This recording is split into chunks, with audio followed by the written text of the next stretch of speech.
আর এইভাবে যে কোনো সাহিত্যিক বা কবি তারা সার্বভৌম হয়ে ওঠে, ইউনিভার্সাল। আর সেই লেখা যে কোনো জাতি, যে কোনো দেশ, যে কোনো জায়গায়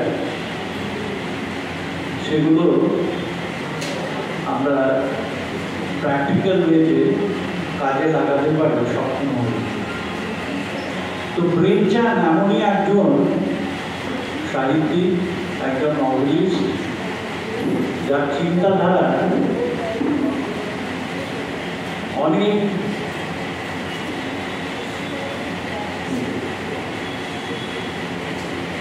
আমি একটা তার প্রবন্ধ পড়ছিলাম, নয়া জমানা পুরানা জমানা। সেটা লেখা হয়েছিল 1919 সালে, ঠিক যখন বলশেভিক রেভলিউশনটা আরম্ভ হয় 1918 সালে, প্রথম বিশ্বযুদ্ধ শেষ হয়। তার মানে 1914 সাল থেকে নিয়ে 1918 সাল প্রেমচাঁদের মনে কি কি চিন্তা ভাবনা এসেছিল। তিনি বিশ্ব সাহিত্যকে নিয়ে নিজের সাহিত্যে সেই চর্চাগুলো তুলে ধরেছেন উপন্যাসে এবং গল্পে।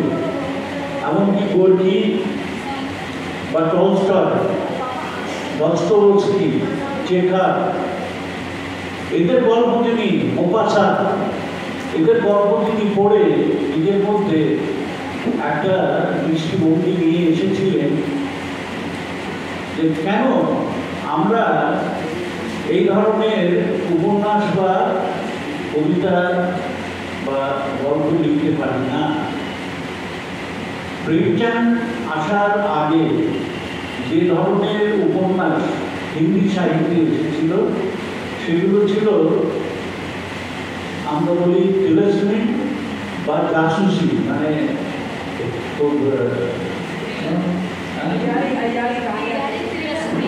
तिलस्मी और जासूसी, अय्यारी कहानी, अय्यारी कहानी, अय्यारी कहानी। প্রেমচাঁদ কিন্তু নিজের লেখায় সেই সাহিত্যকে মানুষের কাছে পৌঁছে দিচ্ছে। তার যে চরিত্র গঠন অস্বাভাবিক, মানে অনেক চিন্তা ভাবনা করে তিনি হরি নামের একজন নায়কের সৃষ্টি করেছেন। হরি মানে যত কৃষক, সারা দেশে যে সব কৃষক আছে তার একটা প্রতীক হয়ে দাঁড়িয়েছে। ধনিয়া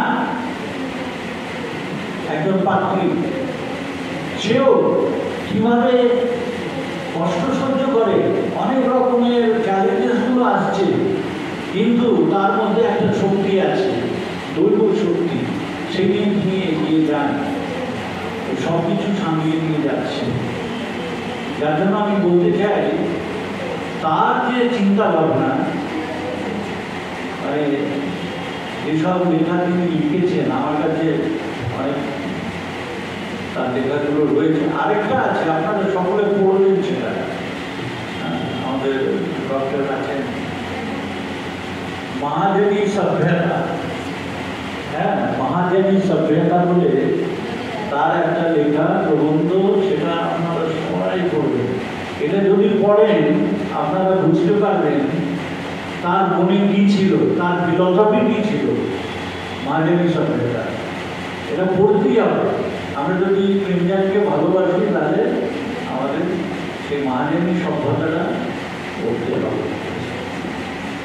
আর এর সাথে সাথে আমাদের কম্পারেটিভ লিটারেচারটা করতে হবে। যেমন রবীন্দ্রনাথকে নিয়ে আমরা চিন্তা ভাবনা করি, করেছি, করতে পারি, এবং তার যে লেখার মধ্যে প্রাসঙ্গিকতা কি রয়েছে অনেকগুলো আছে। যেমন আমি সেদিন পড়ছিলাম দু বিঘা জমি, একটা বই পড়া হয়েছে বিমল মিত্রের, না, ছোট্ট একটা এই লেখায় 2 বিঘা জমিনে পুরো স্টোরি রয়েছে।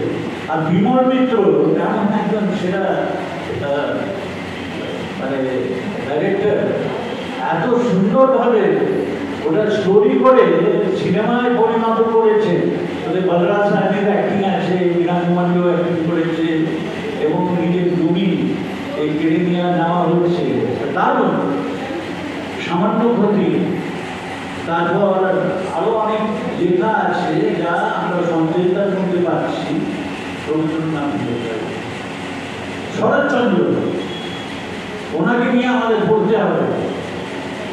ওনার যেসব স্টোরি, যেমন পরিমিতা, কত যে সিনেমা হলো, অনেকেই পড়ি না। দিলীপ কুমারও অ্যাক্টিং করেছে, আর এদিকে আমাদের এই লেটেস্ট শাহরুখ খান। শাহরুখ খান না, শাহরুখ খান তো অন্য একটা